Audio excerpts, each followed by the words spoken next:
बिस्मिल्लाहिर्रहमानिर्रहीम। Procurement of services, ये हमारा आज का टॉपिक है। इससे पहले हम देख रहे थे प्रोक्योरमेंट ऑफ गुड्स, यानी हम पीछे जो 2, 3, 4 वीडियो लेक्चर है उसमें ये देख रहे थे कि जब इंडेंट आता है तो फिर प्रोक्योरमेंट का प्रोसेस स्टार्ट हो जाता है। तो जब प्रोक्योरमेंट का प्रोसेस स्टार्ट होता है तो वो इंडेंट के ऊपर कुछ वर्किंग होती है, कुछ क्वेश्चन आंसरिंग होती है। ये जो क्वेश्चन आंसरिंग है ये प्रोक्योरमेंट से पीछे एंड यूज़र के साथ हो सकती है या एंड यूज़र की प्रोक्योरमेंट के साथ हो सकती है, और वो दोनों ही एक दूसरे से कुछ इंफॉर्मेशन डिमांड कर सकते हैं जो कि फंक्शनल बेस हो सकती है, परफॉर्मेंस बेस हो सकती है, design base, trade name base या सैम्पलिंग की रिक्वायरमेंट हो सकती है। ये डिटेल पीछे 2-3 वीडियोज़ में अवेलेबल है कि जब भी indent, requisition, demand letter procurement department में आएगा तो प्रोक्योरमेंट डिपार्टमेंट का काम शुरू हो जाएगा और वो इनमें से कुछ ना कुछ इंफॉर्मेशन एक दूसरे से डिमांड करते हैं। अगर चलें इसको आगे चलते हैं, मतलब ये डिटेल पीछे अवेलेबल है। अब देखते हैं कि सेम यही पोजीशन है कि इंडेंट आया है लेकिन वो गुड्स के लिए नहीं है, वो सर्विसेज के लिए है। तो अगर सर्विसेज के लिए इंडेंट आया तो फिर क्या हम ये वाली जो इंफॉर्मेशन, मतलब सर्विसेज जिस तरह से गुड्स के इंडेंट में हमें गुड्स की समझ नहीं आई तो हमने एंड यूज़र से पूछा कि भाई इसका कुछ सैंपल दे दो या कोई और इंफॉर्मेशन दे दो, या एंड यूज़र ने कहा कि जी आप मुझे ज़रा डिटेल इंफॉर्मेशन लेके दे इस गुड्स के लिए और उसके बाद मैं डिसीजन लूँगा।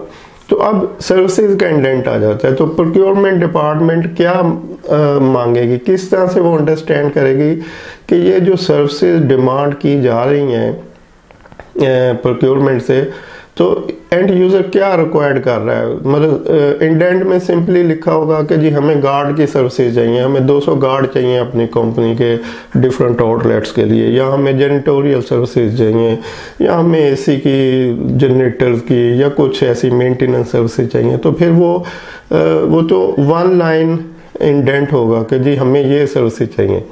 तो अब प्रोक्योरमेंट किस तरह से प्रोक्योर करेगा वो सर्विसेज, मतलब उसके पीछे डिटेल क्या होगी कि जी क्या मुझे इस सर्विसेज के लिए कोई सैंपल दे दें, इस सर्विसेज के लिए मुझे कुछ परफॉर्मेंस बेस इंफॉर्मेशन दे दें, डिज़ाइन बेस, या कुछ ऐसे जो कि हम पीछे गुड्स के लिए देख चुके हैं।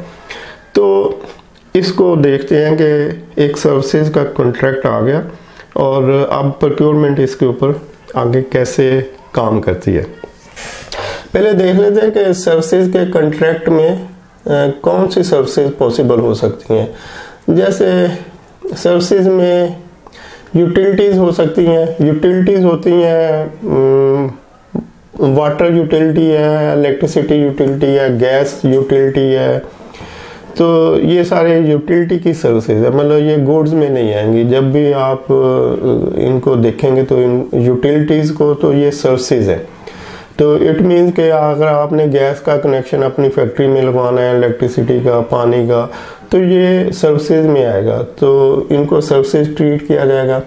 हाउसकीपिंग, जेनिटोरियल या मेंटेनेंस, ये भी सर्विसेज हैं। हाउसकीपिंग और जेनिटोरियल सफाई के रिलेटेड होता है।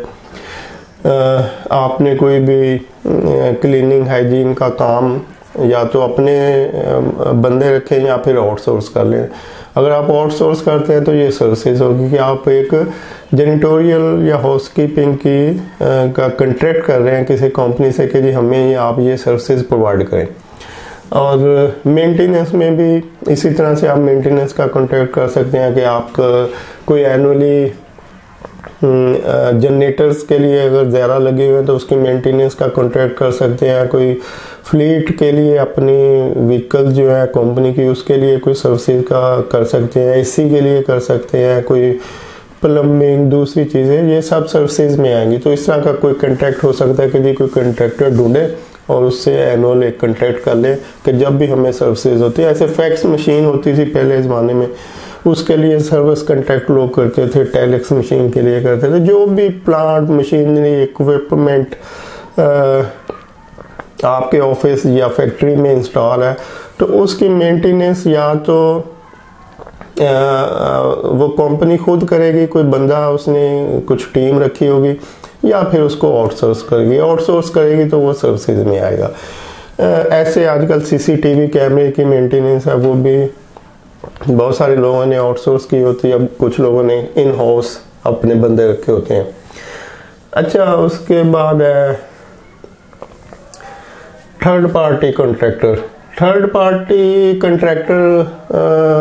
ये भी सर्विसेज में आते हैं।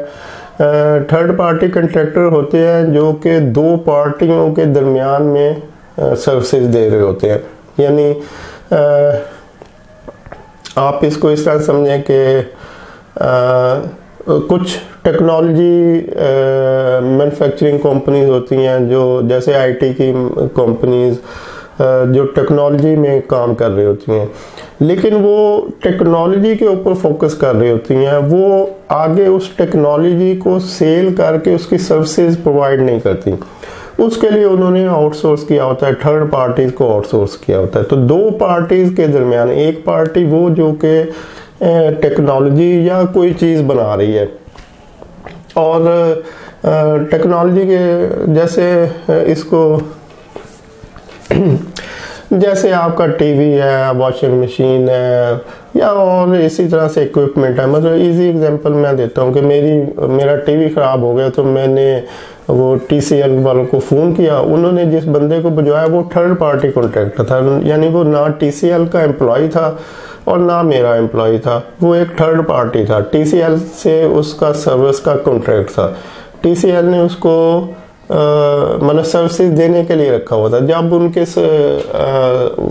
वो जो कंप्लेंट ऑफिस होता है वहाँ पे मैंने कंप्लेंट मेरी गई, तो उन्होंने अपना जो थर्ड पार्टी कॉन्ट्रैक्टर था उसको कहा कि भी इस नंबर पे कांटेक्ट करो और इनका टीवी जाके चेक करो। तो वो जो सर्विसेज प्रोवाइड कर रहा है उसको थर्ड पार्टी सर्विसेज कहेंगे। यानी एक पार्टी मैं हूँ, एक पार्टी वो है जो मुझे टेक्नोलॉजी प्रोवाइड कर रही है, जो कोई इक्विपमेंट प्रोवाइड कर रही है, और एक दरमियान में वो होगा जो सर्विसेज दे रहा होगा, तो इसको थर्ड पार्टी सर्विसेज कहते हैं। तो ये भी सर्विसेज है।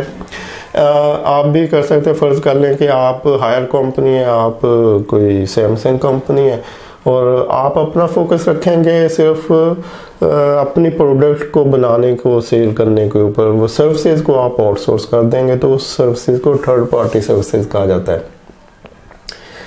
और सर्विसेज में आएंगे कंसल्टेंसी सर्विसेज है, प्रोफेशनल सर्विसेज है।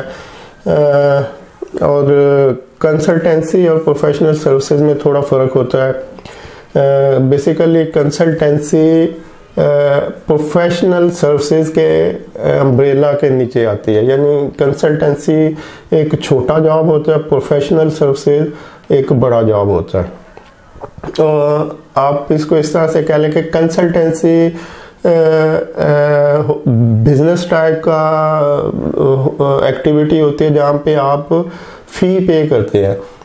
यानी जब भी आपने कोई कंसल्टेंसी सर्विसेज लेनी होती है तो आप उसकी फ़ीस पे करते हैं और वो सर्विसेज आप हायर कर लेते हैं। और ये वन टाइम भी हो सकती है और ये कॉन्ट्रैक्ट भी आप कर सकते हैं कंसल्टेंसी के लिए। तो जब भी आपको कंसल्टेंसी की ज़रूरत होगी आपको फ़ीस पे करनी पड़ेगी। लेकिन जब प्रोफेशनल सर्विसेज की तरफ आप देखते हैं तो professional services one time fees पे करके नहीं होती। प्रोफेशनल सर्विसेज को आप हायर करते हैं, यानी आप उसको एम्प्लॉय रख लेते हैं। आप जैसे जो भी लोग काम कर रहे होते हैं वो सब प्रोफेशनल है। कोई सप्लाई चेन में काम कर रहा है तो वो सप्लाई चेन प्रोफेशनल है, कोई